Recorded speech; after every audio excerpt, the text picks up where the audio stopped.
My name is Gordon Nicol, and I'm one of Short's technical team. For the past few years, we have been working on the Belfast aircraft, which you have just seen landing. The story of the Belfast began in 1957, when we offered the Ministry of Aviation here in Britain a design for a strategic transport aircraft capable of carrying over great distances virtually all mobile military equipment. In 1960, the company was awarded a contract and started work on the Belfast series. And this aircraft, the first one off the production line, rolled out 33 months later.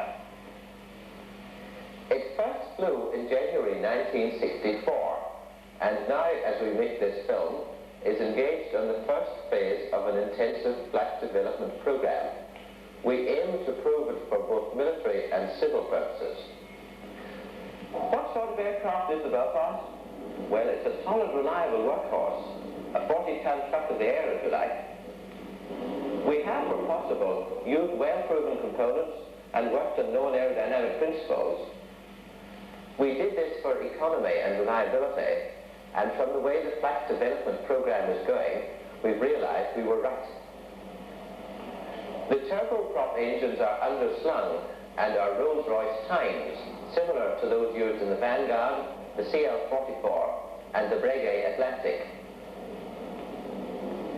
These engines carry a fuselage 140 feet long and 17 feet diameter. It doesn't really look as big as that, but I think that is a tribute to its clean and pleasing design, which deceives the eye at first glance.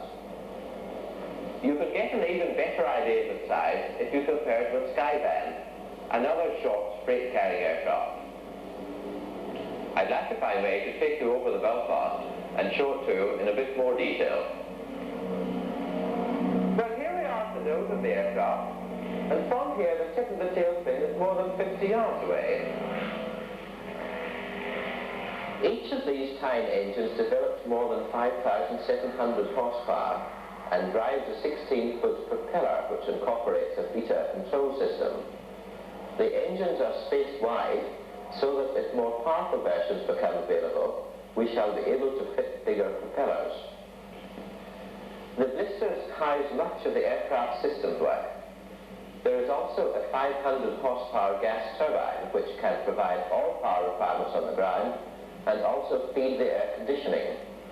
This means that the Belfast can operate from airfields where there is little ground equipment. Practically all routine maintenance and servicing can be carried out at a convenient working height. Fully loaded, the aircraft weighs over 100 tons, and to help spread the load, each bogie has 8 tires. Any normal airfield would be strong enough to take the Belfast. The length of runway required is 6,000 to 7,000 feet. We designed this loading arrangement with the ramp and the tail particularly for the very large military loads for which the Belfast was created. The ramp can take any load that can be carried in the freight hold. I'm afraid we can't show you the hold with a typical loader board because at the moment, as you can see, it's full of all the flight test equipment.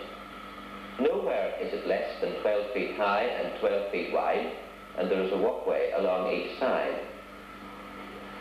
You can get some idea of the enormous size of the freight hold from these water ballast types. They hold more than 2,000 gallons, and that's the size of a road petrol tanker. The floor is strong enough to carry any wheeled vehicle or tracked vehicle when using just improvised wooden floor protectors. Lashing points at the standard 20-inch spacing cover the floor. They are of 10,000 and 25,000 pound capacity. At the forward end is what the lads call the minstrel's gallery, just after the flight deck of the cruise quarters. From up there you can get some idea of the great length of the freight hold, all 86 feet of it. The hold can be divided into 2 decks, each giving at least 6 foot headroom. This gallery level is where the upper deck would start if it were fitted. Well, that's all from me for now, but here's Dennis Taylor, Short's chief test pilot, and he will tell you what the Belfast is like for the crew. Thank you, Gordon. We'll see you later. Well, you've seen what a very large aeroplane she is, but her size has presented no particular handling problems. In fact, she's flown beautifully from the very word go.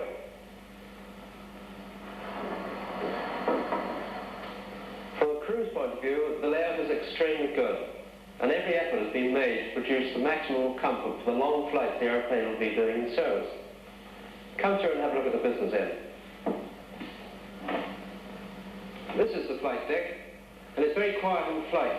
And as you can see, its size gives the crew plenty of room to operate.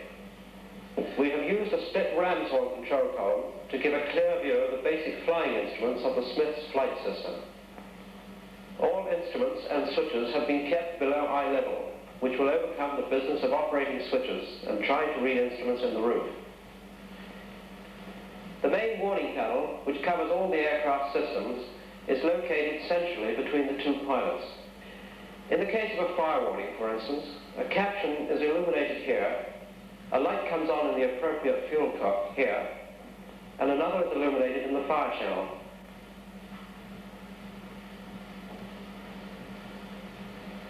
This is the autopilot. It will be superseded in production airplanes by a full auto-landing system, and the associated control panel will fit into this same space.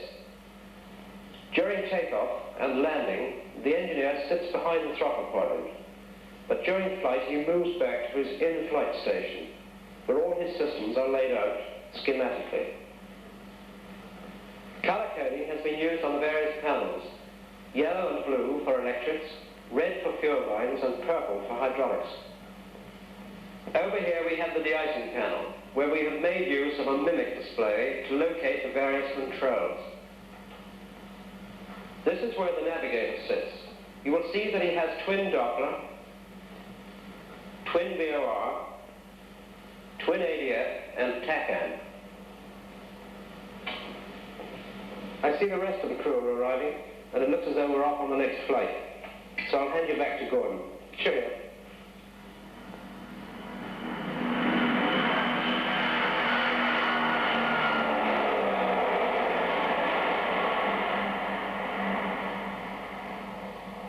That very briefly is a short Belfast as it is. If you will come to the office with me, I'd like to show you what it can do. The Belfast is one of the most versatile aircraft ever designed. It was originally conceived to meet a specific military requirement, but the ability to carry enormous loads over great distances gives this aircraft in addition a very high civil potential.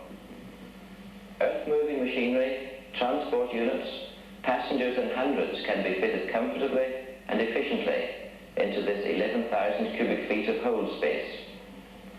It can carry 3 11-ton armoured cars for more than 1,000 miles. That is the distance between the UK and Gibraltar. It can carry 4 of these whirlwind helicopters for 4,500 miles. That's the distance from England to Aden. And they can be operational within a few hours of touchdown. Or it can carry 10 tons of palleted freight for more than 5,000 miles, the distance between London and Vancouver. The first production aircraft is required to carry only 150 troops, but with the second deck fitted, the Belfast can accommodate as many as 250 passengers. With flat refueling, the payload range performance is of course substantially increased. For example, the aircraft can carry 25 tons for 6,000 miles, the distance between London and Johannesburg. The Belfast can be developed to meet all foreseeable requirements. We've designed a number of variations, including this jet derivative, in which the vast cargo carrying space is allied to a different wing and tailplane and is powered by 4 large turbofan engines. We at Shorts believe there is a growing requirement for the Belfast. World events have shown the need for an aircraft of its outstanding capability, able to carry large loads of military equipment in a few hours to distant zones. In civil operations too, the need is for more ambitious loads to be moved faster and more efficiently over increasing stage lengths. In both these fields, we know that the Belfast is one of the most promising transport aircraft projects ever conceived. Thank you for letting us tell you about it.